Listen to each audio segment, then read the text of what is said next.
What's up, everybody, and welcome back to Killmark Collectors. I'm Brandon, and again, I'm still not in my full studio because we're still selling our house, and apparently buyers don't want to see a room utilized for a YouTube studio. I don't know why. But today we're talking about the new virtual interference faction wargame, the first look that we are actually having at capital ships and Dreadnaughts.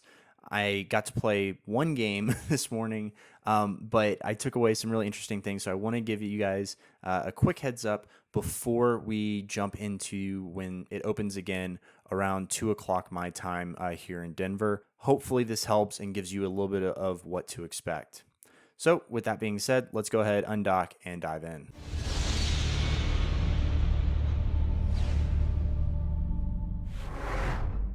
I woke up this morning, took the dog out, went on my run, did all that fun stuff, and realized that it was 7:50 and War Games ended at 8.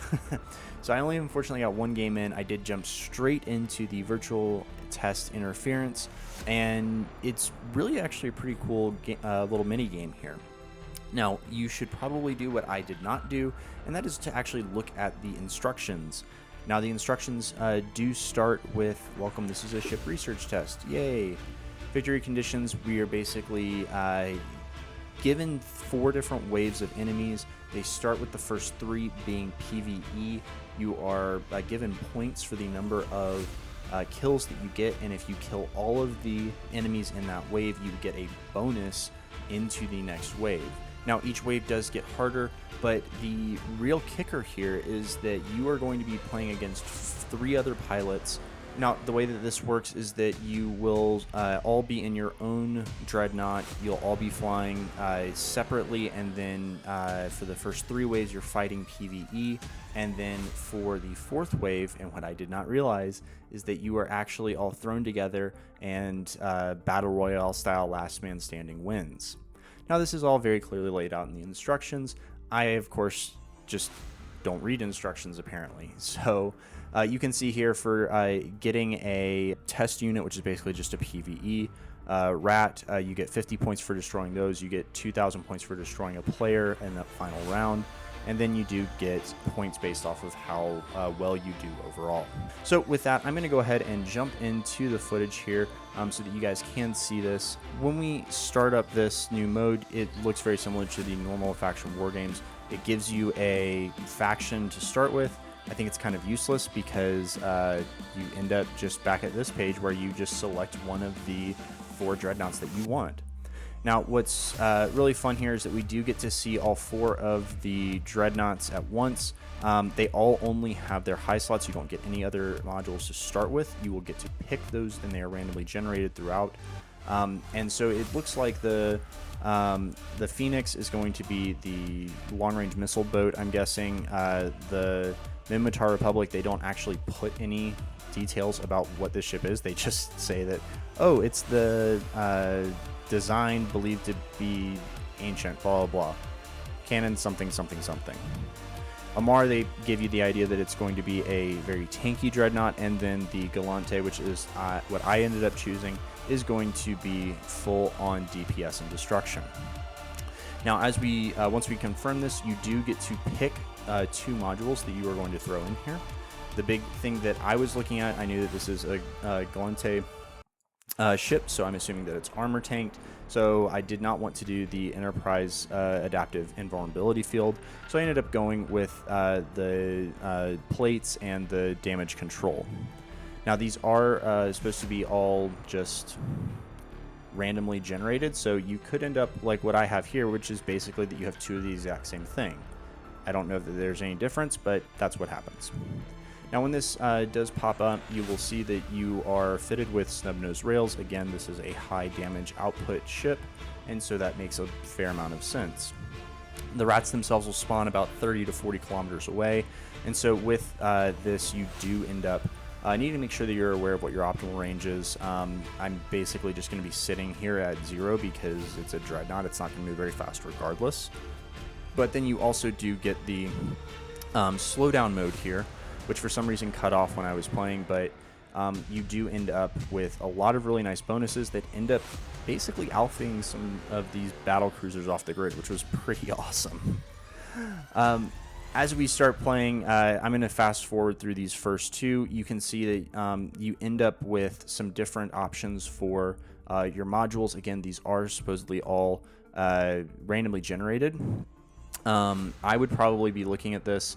Again, I knew that it was armor tank, so I ended up going with the solid defense 7. So I got the armor repair and the MK7 or the MK9 plates because again, I'm PvEing right now. I thought that it would be nice to have you know, a little bit of repair.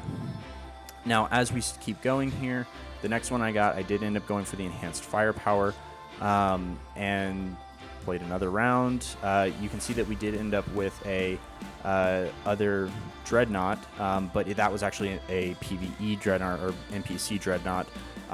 Didn't end up killing him because it had a lot and it was really far away and it was kind of out of range of my guns. The other thing I want to call out here is up in the upper left hand corner, you can obviously see which wave you're on. The survivors is the other number of PvP players that are in this with you, so you can see one person has already died, and then the countdown is how long you have to complete the wave. Remember, if you are able to kill the all of the ships in the wave, then you get a bonus on the next round, but you also get points for killing each one of these ships. So you can do what I did, which was to go ahead and kill all of the small stuff first and then focus on the dread. Or if you wanted to, I guess you could also, you know, look at trying to kill the dreads first and then go from there. Either way, though, I think your biggest priority in these first couple of waves should be to just survive. So I would recommend doing this PvE style where you take all the small stuff out first and then leave the big stuff for last. Again, anything that you're going to be doing is going to be really important there. Now, the last thing to call out here is that you do not regain health or cap in between rounds. So as you go, be keeping an eye on that. That's why I went for the repair. And if I had thought about this better, I probably wouldn't have been using quite so much cap because now I'm going into a PvE round and I have 0 cap already. Now, I got distracted here. My dog was doing some stuff, so I ended up not hitting it because I thought I was going to die anyways. What I should have done is probably go with the enhanced firepower. That would have helped with that battery and just give me a little bit extra DPS. Now, at this point, I was pretty surprised because, oh, look, there's another player. Again, this is why I didn't read the instructions. But you can see he's already, he's into hull already a little bit here. I was able to lock him up. He started to lock me, but then it never felt like he actually did anything. I don't know if he was out of cap as well, and therefore he just wasn't shooting me. But again, if you are going to PvE, I think a battery here would have been absolutely phenomenal. So with all of this, I was eventually able to get him down.